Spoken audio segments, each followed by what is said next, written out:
Eto na nga ang part 2 ng outing namin dito sa Hideaway Campsite Norsagaray, day. Outing now, nga later, ganon. Pagkarating nga namin dito mga mare, eto agad-agad na nga kami nag-asikaso ng mga lulutuin namin, day. Although, pansit lang naman ang lulutuin namin kasi nakapagluto na ako ng adobo kagabi. Grabe, maganda din pala dito sa napuntahan namin, day. Bukod sa napakatahimik, napaka-peaceful yung lugar, as in sobrang ganda talaga. Kaya ano pang hinihintay nyo, pumunta na kayo dito sa Hideaway Campsite Norsagaray. Taray, in-endorso.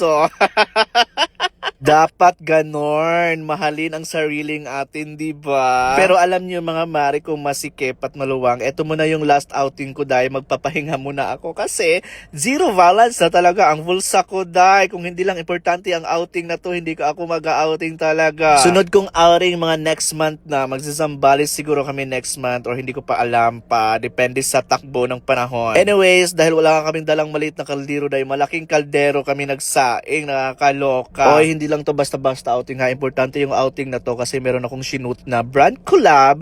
Kaya talaga napilitan akong mag-outing mga mare para maganda yung outcome ng aking brand collab. Hindi siya putyo-putyo, you know. Bali, mag-iihaw pala kami ng sinugbang baboy mga mare kasi alam mo ba, bumili pa ako ng sinugbang baboy, baboy ulit na liempo kasi yung binili ko na worth of 1,000 liempo, dahil iba na yung amoy, kasi nung kahapon ko pa yung nabili tapos nilagay ko lang sa styrofoam, tapos ang tagal kong nakauwi kahapon, kaya ayun medyo may amoy na yung ano ko, pero ano naman siya, pero nadala naman sa hugas, tapos timpla, tapos ang inihaw ng mabuti. So medyo nawala-wala siya mga mare. Sayang din naman kasi pag itapon, di ba? Kaya hinanapan namin ng Faraan for today's video, at ayan nga, tulong-tulong na kami. Tulong-tulong na pala sila dyan sa pag-ihaw ng aming sugbang isda. Ay, di pala, sugbang baboy. Si Ate Len talaga, ito talaga mag-asawa. Napakabait talaga nito, as in napakamasikaso talaga sila. Si Mr. naman mga mare, eto, nagluluto siya ng pansit. Siya ang pinagluto ko kasi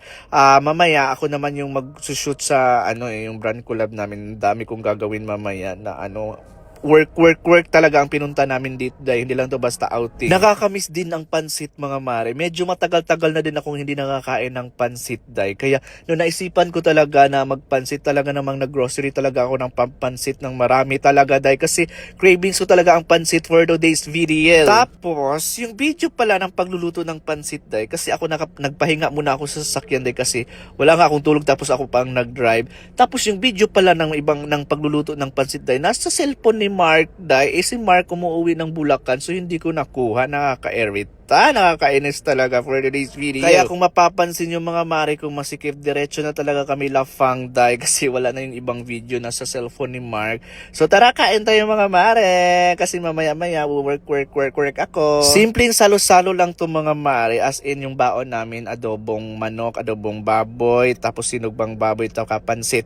Yun lang. Tapos namin kumain, syempre maliligo kami, no? Hindi pwedeng hindi, kasi magki-clip diving daw ang mga bakla na akala mo naman marunong lumangoy. Kung makikita nyo may life jacket pa dyan, takot yan malunod. Huwag kang matakot, lumangoy. Huwag kang matakot na tumalon, dahil hindi naman tayo lulubog, dahil plastic tayo, lulutang tayo dyan. Chares! Bembeng ko na si Jake Cyrus na. Takot, no? Kala mo na talaga malulunod, ilulutang ka lang naman. Diba ang mga akla naka-life jacket talaga, pero required kasi talaga yung life jacket dito kapag hindi ka lokal yata. Pero pag lokal, ang dami naman nakikita hindi nagla-life jacket, tingnan nyo dyan. Pero grabe mga mare, malalim pala talaga dyan, no? Hindi ko akalain na ganun kalalim siya, At eto na nga mga mare, kung masikip at maluwang, meron talaga tayong kaibigan na bida-bida, yung akala mo sumasali sa Olympic. Dahil itong si Mura, daw siya, mag-cliff diving daw siya, pero may twist. Talagang magbaback tumbling siya dyan.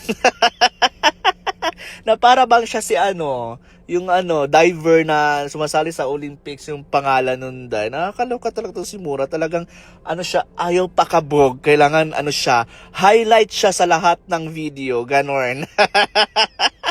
Hindi na ako tumalon dyan, kasi yung daan papunta sa taas, madulas, baka mamaya makremate tayo ng maaga, nakakaloka, diba?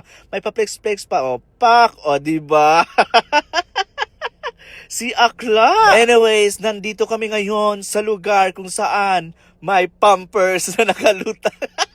Ayan, pinulot ko pa yung pampers dyan, tapos sinagis ko sa kanila. Nakakaloka, day! Papunta kami doon sa kabilang ilog. Ayan, sa kabilang ilog na yan eh. Kasi meron pa palang kabilang ilog dyan, day. Kaya pinuntahan namin for today's video. Kaso mas maganda doon sa sa Hideaway campsite, day, kaysa dito sa kabila. Siniraan yung kabila, no? Diba, ang mga bakla, diba? Ganyan na yung ilog dyan, day. Wala kasi masyadong tubig ngayon kasi sobrang init talaga, day. Oo, kaya ganyan-ganyan lang yung tubig. Pero in fairness, meron pa naman kahit papano. Alam niyo, minsan sa buhay, kailangan talaga na natin ng ganito, day. Yung outing-outing tayo, yung mga ganong bagay para marirelax yung utak natin and everything, you know. Kahit simpleng outing lang, mga mare, hindi yung bonggang-bonggang outing. Parang ang laking tulong talaga sa mental health natin yung pag no? Lalo na pag ikaw ay sobrang depressed na, stress na sa buhay, kailangan talaga natin to, day, para ma-relax yung mga brain cells na rin for today's video. Ganon! May pa-brain cells si Charis Pempeng ko na si Jake Cyrus na. Speaking of, depressed, ayan, hindi ka naman depressed dyan. Tulala sa isang tabi, ba't di mapakali? Ayan, diba? Tulala yarn.